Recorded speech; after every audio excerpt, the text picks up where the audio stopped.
આને તાત્કાલિક નથી કરી નીકળી ગયા હું બની new and third blog so guys જો મારા નાના ઘરે આમ જો કેટલા મોટા ડુંગર છે મેં અમને સવારે દેખાડ્યા હતા પણ તને ફોન કર્યો તો બપોર નવરા બેઠા હતા ને બીક મનોજને ફોન કરું ડુંગર અમે લોકો આજે સાંજે જમવામાં પાવભાજી બનાવવાના છીએ તો મારી બેનને પૂછી લો શું બનાવવાના છે એનું શું બનાવશે પાવભાજી એને કીધો ખરા કે બહુ જ ટેસ્ટી પાવભાજી બનશે તમારા લોકોને ખાવી હોય તમારા ઘર આવજો કે કેને એ બેન રિહાણા તમારે જાવું જો હે ત્યાં અંદર નથી મને કહે છે કે ચાલ તું મારી સાથે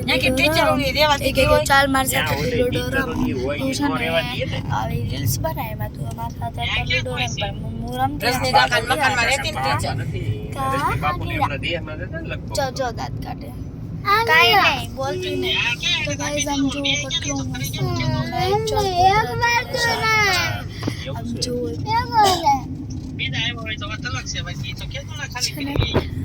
તો ગાઈસ અમે પાવભાજી બાપુની આવ્યા હતા નહીં દેહમાં હાથ નોકરી ગઈ બહુ મજા આવશે તો પાવભાજી ખાશું તે લોક તમારા માં આવશે તો હમણાં તે લોકો બનાવશે હાલાલી કે તું મેથી મેથી પલાળી કે હું કેરી વેડી આવું તો તમારા નોરી જો આજે એક મારા મામાની વાડી છે તો તમને દેખાડી દઉં આટો મારી તાજી આવડે છે મારા મામા મતલબ કે મોરવાડી પણ કહીએ છીએ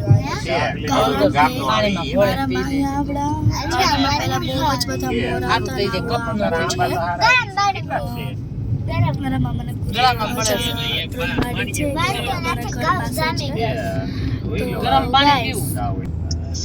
તો દેશમાં બહુ મજા આવે છે અને સુરત જવાની મને એને તો દેશમાં જો તમને કહું એ તો દેશમાં છે ને અઠવાડિયા પહેલાં કીધી હતી કે મારે ગામડે જવું છે નાનીના ઘરે જવું છે પણ હવે છે ને અહીંયા આવી કરજણ તે મમ્મી નથી ને મમ્મી મારા બહાર ગયા છે તે કે મને મમ્મી પાસે જવું છે એમ કરીને રો મેડી એટલે અમે લોકો મારા નાનીના ઘરે આવ્યા કાનનું તો જો ગાઈસ આવી ગયું છે હવે અમારું ઘર તો આવી ગયું છે મેં તમને અમારી ભેંસ નથી દેખાડેલી છે તો ચાલો હવે હું તમને અમારી ભેંસ દેખાડે ચાલો તો ગાઈસ મેં તમને કીધું છે કે હું જો ભેંસ દેખાડીશ જો ભેંસ છે અહીંયા તો તેની બચ્ચું તેને દૂધ પીવે છે ને તો ગાઈસ હવે અમે લોકો ઘરે હવે આવી જ ગયા છીએ જો આ કુંજભાઈ અમારા જો શું લઈને આવ્યા ભેંસ પાઈ જવું છે કુંજ હા ચલો ભેંસ પાઈએ જઈએ અમે એની પાસેથી તમને દેખાડી દઈએ નાનુંથી બચ્ચું બિયાનું છે ઓકે જો તમને ભેંસ દેખાડી દઉં જો કેટલી ભેંસું છે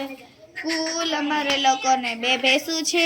અને 2 બચ્ચા છે હમણાં જ એક બચ્ચું વિયાણું હતું અમારા લોકોને જોવો તો તમે જોઈ શકો છો મને તો બહુ બીક લાગે છે ના અમારી 2 ગમે ત્યારે છૂટી જાય કે છે એવું છે એવું છે તો હાલ ચલો તો બાય ગાઈસ ગુડ ઇવનિંગ હવે હું આ સમાપ્ત